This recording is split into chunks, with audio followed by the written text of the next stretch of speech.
Add Mom's foaming at the mouth and collapsed. Count. Half an hour after I ate the cake that my husband had brought home to celebrate our anniversary, I found myself keeling over. Despite our daughter's desperate pleas for help, my husband responded indifferently. Don't worry. We'll be fine. He wore an uncanny smile as he said this, and, leaving me in my struggle and our daughter in tears, he walked out. He must have gone to report to someone that his plan had worked out perfectly. Mom! Are you okay? A poor crying daughter left behind. I managed to respond, "I'm alright, sweetheart," and slowly got back up. This with a reassuring smile. I calmed her down. I knew it. In reality, I'm the one who has succeeded in the plan. They, who are oblivious to this fact, must now witness their impending hell. I am Maya, a 32-year-old office worker. I live with my 6-year-old daughter, Emma, and my husband, Brian, who is the same age. We used to lead a happy life, with my husband being a caring and doting father.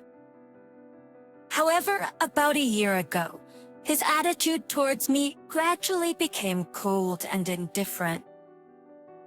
He agonized over whether I had done something to offend him, but I couldn't think of anything.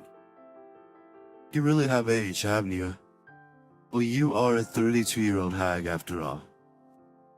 That's harsh. You're the same age as me, you know? Both your clothes and makeup are old-fashioned and uncool. Yet you dress up more like other people? I was baffled and hurt by his sudden and baseless criticism. He was not the kind of person who would say such insensitive things. At least he hadn't been. Back then, I didn't understand what was happening and was simply hurt. Mom is beautiful. Don't talk like that. Emma quickly came to my defense, but Brian just clicked his tongue and left the house. His atrocious behavior wasn't limited to just words. There were many times when he ignored me entirely. Even if I woke up early to prepare lunch, he would get furious if he didn't like the side dishes. What the... I'll put frozen food in there. You're slacking off. He even had the audacity to throw the lunch I had made into the trash can. I only included one frozen dish. I woke up early to prepare the other side dishes. Yeah, Mom's cooking is delicious. Emma would always stand up for me, but it seemed like even that annoyed Brian. Emma might not understand this, but your mom isn't doing her job properly. Your mom isn't doing her job properly. That's not true. Mom is doing her best. It's Dad who's doing the wrong thing. Apes, you've got our daughter well manipulated, don't you? Looking at Brian, who's glaring at me with disgust, I saw no trace of his former kindness. We were a couple who seldom fought, and I was at a loss for what could have caused this change in Brian. There was also another thing that was bothering me. Brian, who was never enthusiastic about work, started coming home late, citing overtime, and even began working on weekends. And could he be having an affair? I had a bad feeling about his suspicious behavior, but I had no evidence, and a part of me wanted to believe in him. He was still providing for our family and was a kind father to our daughter, so I kept hoping that his current foul mood would pass. However, one day something troubling happened. When I updated our passbook, which we were saving separately for Emma's future education expenses, I found that the money had decreased. Ups over the past half year, $500, then $1,000 had been withdrawn, totaling to $10,000. The only other person who could use this money was Brian. The money we've been saving for Emma has decreased. Did you withdraw it? Yeah, I lent it to a friend who's in debt. Who is this friend you're helping by taking on their debt? That's none of your business. Brian said this dismissively, showing no signs of remorse. Moreover, it was strange that he frequently withdrew money in several installments to lend to his friend. That money was for Emma's future. So what? It's my money, because the account is in my name. Stop complaining. That's not right. I work too and have been depositing money into that account. Shut! Brian suddenly shouted and threw the remote control that was on the table. It flew swiftly past my face. What are you doing? That's dangerous. Being a wife, how dare you boss me around? You should just obey me. In his excitement, Brian wouldn't listen to anything I said. Our relationship continued to become strained. How did things come to this? What should I do? The concerns about how to deal with Brian crossed my mind, and the idea of reconciliation seemed difficult. Looking forward to executing it on our wedding anniversary. I was shocked when the reality I had suspected was placed right before my eyes. Furthermore, from those exchanges, I discovered Brian's shocking plan. So that's what it was. Well, I have a plan too. Having learned of Brian's plan, I devised a strategy. As expected, a few days before our wedding anniversary, Brian suddenly started being nice to me. For me, who had been subjected to verbal abuse from him, it felt disgustingly weird. And I realized that he was about to execute his plan and was making preparations. Our wedding anniversary is coming soon. Oh, you remembered. Of course. It's an important anniversary for us. I've been having some problems at work lately, and I've been cold to you. I feel bad about that.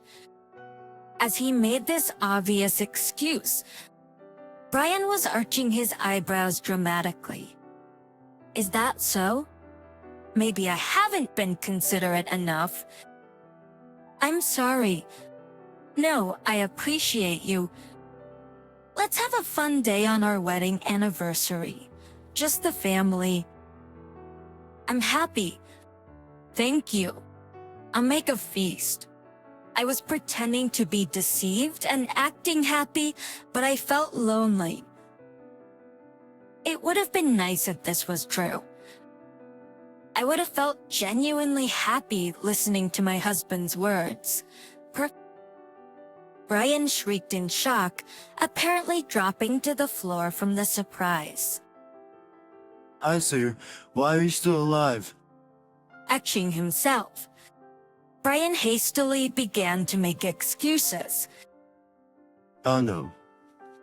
When I saw you collapse, I went outside to call for help. There was no one, so I thought I'd go and buy some stomach medicine. I see. How kind of you. Seemingly under the impression he had successfully deceived me, his face relaxed. I was not fooled, however. You've got some nerve spewing such lies. So, where's this stomach medicine you bought? Did I forget it at the pharmacy? I could only shake my head at Brian's feeble attempts to lie his way out. And then, I silently pulled out my phone from my pocket and played a recorded audio file. Soon I'll be together with you, and the money will come in. Is that flower really that dangerous? I need to make sure our daughter doesn't accidentally eat it. Listening to this, my husband's face turned ashen. How did you end this? About 2 weeks ago, you were talking to someone on the phone on the balcony late at night, remember? It was a suspicious conversation, so I immediately recorded it. But you ate the cake. You were foaming at the mouth and fell over. How? Of course I wouldn't eat it knowing it was poisoned. I just pretended to eat it. I've kept the cake as evidence. The foam was meringue made from egg whites. I held up a cheesecake in a plastic bag to show him. You. How besides me tricked me? It was you who tricked me. Brian, I knew all about your plan from checking your computer. Brian's plan was to present me with a bouquet and cake for our anniversary, pre-coat the cake with the poison from the flower, and attempt to take my life. It was a cunning plan where even if the police investigated, they could explain that the poison got into my mouth because I had handled the flowers when arranging them in a vase and ate the cake. So without washing my hands. Suddenly, Brian approached me with a look of sheer malice. Hand over the evidence. Hold on. Even if you try something, it's nonsense. The police will be here soon as I've already reported you. Plus, this room is under surveillance. Everything has been recorded. Go. Gravini's you're lying. 8. Suddenly panicked, Brian clung to me in desperation. I'm sorry. I was persuaded by a woman. I didn't want to do it. Also, I didn't want to do it. Please tell the police that it was a misunderstanding. It's too late. But Emma's here too, other people. You okay leaving her without her father? It's better than her being with someone who would attempt to take a life. Please.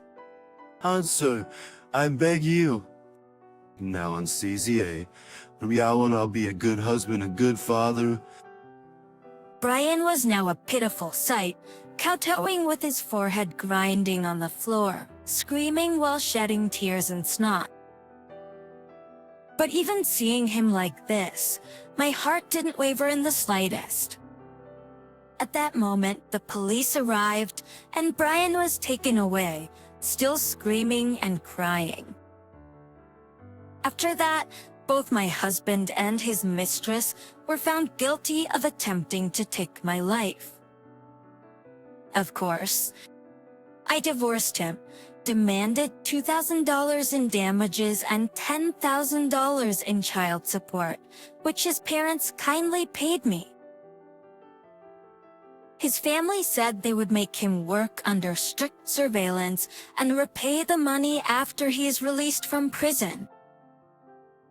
I also demanded $2,000 in damages from his mistress. Her parents paid me on her behalf, but I heard she was disowned. She was a new employee at Brian's company and was fired along with him. After paying for her crime, a difficult life awaits her. Emma and I have returned to my parents' house and are living a peaceful and happy life. To protect my daughter from getting hurt, I told her that her father went far away for work. Considering all the love from me and my parents, my healthy, growing daughter makes me want to continue raising her with all my might.